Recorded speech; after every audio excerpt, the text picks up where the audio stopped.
In 2025, traditional economic charts are no longer the only way Americans track the health of the economy. While Wall Street analysts scrutinize bond yields and unemployment numbers, a parallel story is unfolding on TikTok and Instagram. Gen Z has created its own set of recession indicators, quirky, symbolic, and deeply emotional. From viral dolls like Labubu to lipstick sales and low-rise jeans, the generation raised online is translating financial anxiety into a new cultural language. 1. The rise of Labubu, a $12 toy as a recession barometer. Labubu, a mischievous little vinyl creature from Chinese brand Pop Mart, was never meant to be a symbol of anything more than kawaii culture. But in 2024 to 2025, it exploded across the US, particularly in California, New York, and parts of the Midwest, becoming a sought-after emotional support toy. What makes Labubu significant isn't just the demand, it's the timing.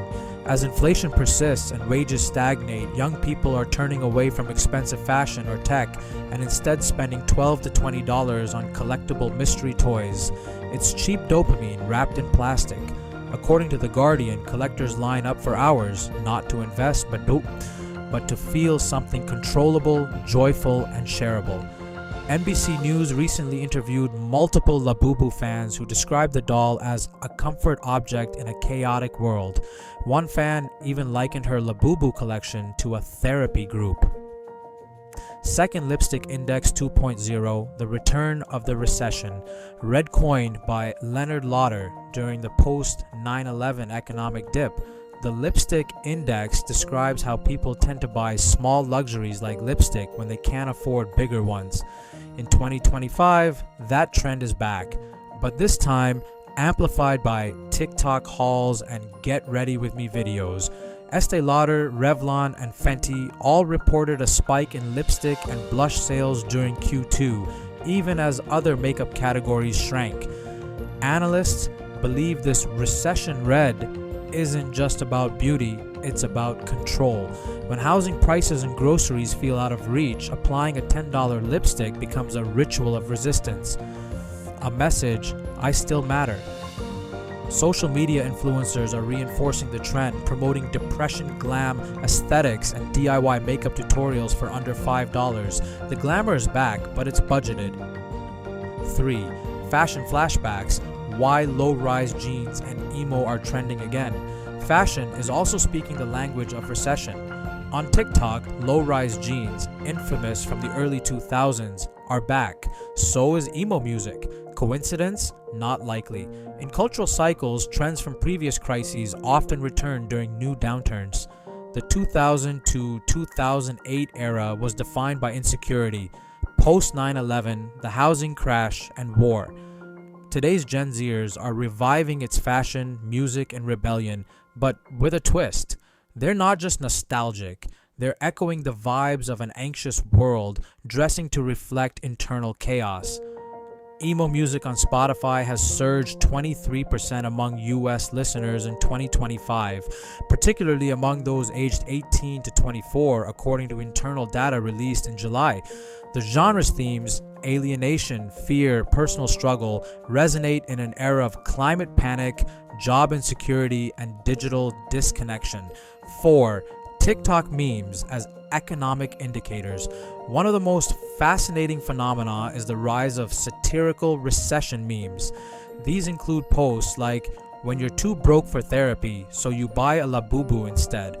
Can't afford rent, but here's my $400 Squishmallow collection." Low-rise jeans equals high-rise anxiety. These memes aren't just jokes. They're expressions of shared socioeconomic despair. They trend not because they're funny, but because they're true for millions. Hashtags like Chalk Recession Core, Therapy Retail, and Broke But Cute are flooded with people making light of their finances, not to deny the pain, but to survive it. 5. Experts weigh in. Are these real indicators or emotional reactions? Economists are divided. Some, like Tara Sinclair from George Washington University, argue that these cultural signals are just vibes, emotional echoes of real conditions but not measurable tools. Others believe they're early warnings. When enough people feel financially unsafe, their spending shifts. Culture catches it before policy does, she said on NPR's Planet Money. In other words, culture might be better than government data at sensing where the wind is blowing. Retailers are paying attention. Pop Mart is expanding stores in the US. Estee Lauder is refocusing on lipstick and feel-good products. Even Spotify is curating recession vibes playlists for Gen Z. 6. Recession as performance. Theatricality in crisis. Gen Z grew up in a digital world where emotions are content, so when recession hits, they don't just tighten belts, they document it. The sad girl makeup, the therapy toy unboxing, the recession outfit check. It's all part of a performative survival strategy. This isn't delusion, it's adaptation. As one TikToker put it, if I'm gonna be broke, I'm gonna be iconic about it. 7. What this means for brands and creators. If you're a brand, marketer, or content creator, this cultural shift is not a joke. It's a signal. Products under $20 that offer emotional reward are thriving. Brands that acknowledge struggle without exploiting it gain loyalty. Humor, irony, and authenticity are the new currency. Creators who align with this wave, whether through storytelling, humor, or raw honesty, are seeing explosive growth. It's not about fake positivity, it's about relatable resilience. Conclusion: a generation in recession but not defeated. Labubu isn't just a toy. Lipstick isn't just makeup. These objects have become emotional armor for a generation navigating late-stage capitalism, climate fear, and digital burnout. They're symbols of survival, beautiful, bizarre, and deeply human. So the next time you see a meme about buying a toy instead of paying rent, don't laugh it off. That might be the most honest economic indicator we have.